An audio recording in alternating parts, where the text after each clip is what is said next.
తెలుగు రాష్ట్రాల్లోని ఓ చిన్న పల్లెటూరు పేరు వేమనపల్లి. అక్కడ మంచి సున్నితమైన గాలి, పచ్చని చెట్లు, పొలాలు, గోపురాలు అందరికీ శాంతిని అందిస్తాయి. గుంటయ్య అనే రైతు ఈ గ్రామంలో ఉండేవాడు. అతనికి చిన్నపాటి భూమి, 2 గేదెలు, ఒక బర్రె ఉండేవి. రోజూ పొద్దునే లేచి పొలంలో పనిచేసి గేదెల పాలతో బట్టలు కొనుగోలు చేసేవాడు. అతనికి భార్య లక్ష్మి, కూతురు సితార ఉండేవారు. ఒకరోజు పల్లె వంకికి పక్క ఊరి విత్తనాల వ్యాపారి రాములు వచ్చాడు. ఈ విత్తనాలు చాలా మంచి నాణ్యమైనవి. మీ పంట బాగా పండుతుంది అని రాములు చెప్పాడు. గుంటయ్య తన పొలానికి ఈ కొత్త విత్తనాలు వేసి చూద్దామని నిర్ణయించాడు. వానకాలం వచ్చింది. విత్తనాలు మొలకెత్తి చిన్న మొక్కలుగా ఎదిగాయి.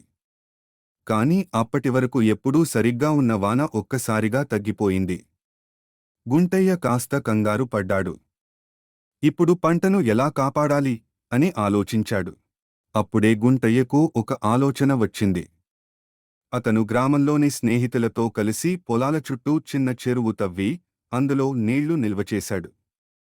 ఆ నీటిని మొక్కలకు పంచిపెట్టాడు. అంతా కలిసి చేసిన కృషి వల్ల పంట బాగా పండింది. ఆ సంతోషాన్ని గుంటయ్య తన కుటుంబంతో పాటు గ్రామస్తులతో పంచుకున్నాడు.